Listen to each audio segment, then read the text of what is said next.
안녕하세요. 아투사입니다. 2019년 홍콩 크리스티 경매장에서 한국 미술 작품이 132억에 팔리는 신기록을 달성했죠. 바로 김환기 화백의 작품 푸른 점화 우주였습니다.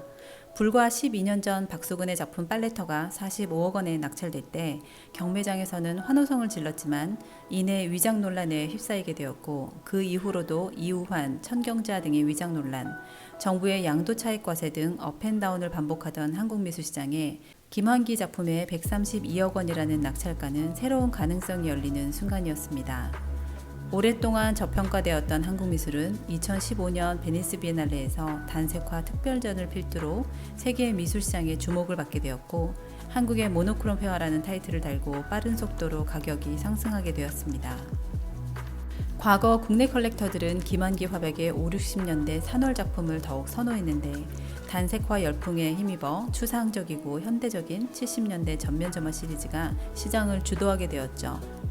현재 거래된 한국 작가의 작품 중 가장 비싼 거래가를 기록한 그림 10점 중 이중섭의 황소를 제외한 나머지 9점이 모두 김환기 화백의 작품인 것을 본다면 단연 한국에서 가장 사랑받는 작가임이 틀림없습니다.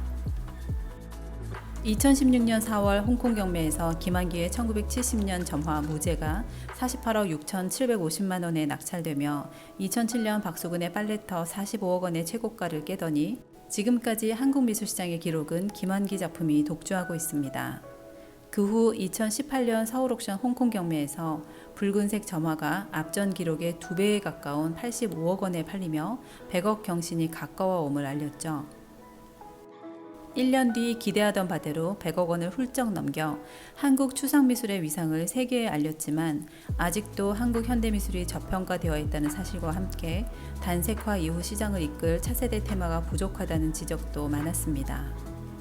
사실 세계 미술 시장이 약 70조 원의 규모에 달하는 데 비해 한국 미술 시장은 0.05% 정도인 5천억 원이 안 되는 수준입니다. 그럼에도 불구하고 한 작가의 작품이 100억 원을 넘긴다는 것은 세계 미술 시장의 반열에 오른다는 상징적인 의미를 갖고 있습니다. 1971년작 우주는 김환기 특유의 푸른 점들이 전면으로 원을 이루고 있고, 두 패널로 구성된 대작으로 그가 작고하기 3년 전에 그린 최고의 걸작으로 꼽힙니다. 점화는 김환기가 1963년 뉴욕에 정착해 74년 작고 직전까지 그린 것으로 알려지며, 절제되고 통일된 색조의 무수한 단색톤 점으로 전면을 가득 채운 완성도 높은 작품이죠. 이전까지 김화백은 백자, 매화, 달 등 한국의 전통적인 소재를 반추상으로 그리다가 현대미술의 본산인 뉴욕에서 당시 국제적 양식인 추상표현주의와 접목한 점화를 탄생시켰습니다. 점이 캔버스에 침투하는 방식은 전통 20개의 발목 기법을 연상시키는 등 동양성을 동시에 갖추고 있어 미술사적으로도 의미가 큰 작품으로 알려집니다. 김환기는 1913년 목포에서 백길로 20여 킬로미터나 떨어져 있는 작은 섬 기좌도에서 태어났는데요. 유년기를 섬에서 보내고 중학교 때 경성으로 유학을 오게 됩니다. 하지만 곧 중퇴하고 일본으로 떠나 1933년 일본 대학 예술학원에 진학하여 미술교육을 받게 됩니다. 당시 유럽의 새로운 미술조류에 흠뻑 젖어 돌아온 진취적이고 개방적인 스승들로부터 서양의 전위적인 미술 경향 등을 익히며 교류하였고, 후기 입체파적 추상미술에 큰 관심을 기울였습니다.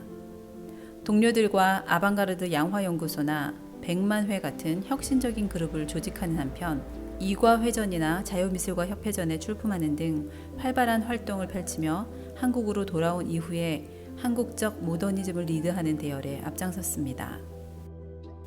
이 시기에 그가 출품한 작품들에는 대부분 직선과 곡선, 그리고 기하학적 형태들로 구성된 당시 한국 화단에서는 거의 찾아볼 수 없는 회화가 대담하게 시도되고 있어 우리나라의 선구적인 추상화가로서의 그의 초기 역할을 보여주고 있습니다. 그의 론도 작품을 보면 음악적인 주제와 어울리는 흐르는 듯한 서정적 운율감을 느끼게 되는데, 이러한 음악적 서정은 이후에도 그의 작품에 일관되게 나타나는 요소입니다. 작품 론도는 대한민국의 등록문화재로 등록되기도 하였죠. 해방 이후 김환기는 유영국, 이규상 등과 우리나라 최초의 현대미술 그룹인 신사실파를 조직하고 그룹전을 열었습니다.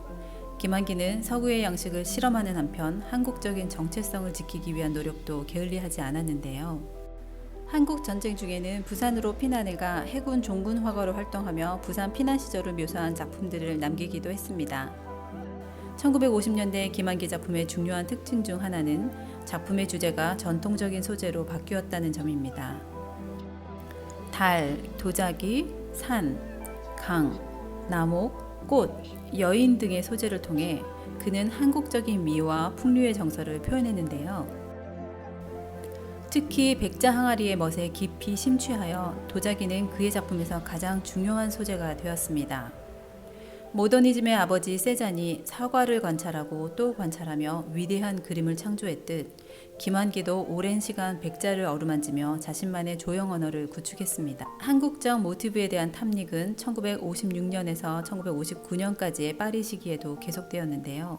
파리에서 머문 4년간 그는 새로운 미술, 세계를 향한 비전을 구하려면 먼저 자신의 정체성을 찾아야 한다는 것을 깨닫고 서양 화법을 차용하면서도 자신의 본질적인 정체성을 지키려는 의지를 반영합니다. 그는 항아리, 십장생, 매화 등을 기본으로 한 추상 정물화 작업을 선보였고 이는 후에 고국 산천의 모습으로 발전하게 되었습니다. 그가 자기 것을 지키기 위해 루브르 박물관에도 가지 않았다는 이야기는 익히 잘 알려져 있죠. 또한 이 시기부터 김한기의 색채는 화면 가득 푸른색을 띠게 됩니다. 그에게 푸른색은 고국의 하늘과 바다의 색이었고 그 자신의 마음을 표현한 색이기도 했습니다. 1963년 10월 김한기는 제7회 브라질 상파울로 비엔날레에 한국 대표로 참가해 회화 부분 명예상을 수상하기도 했는데요.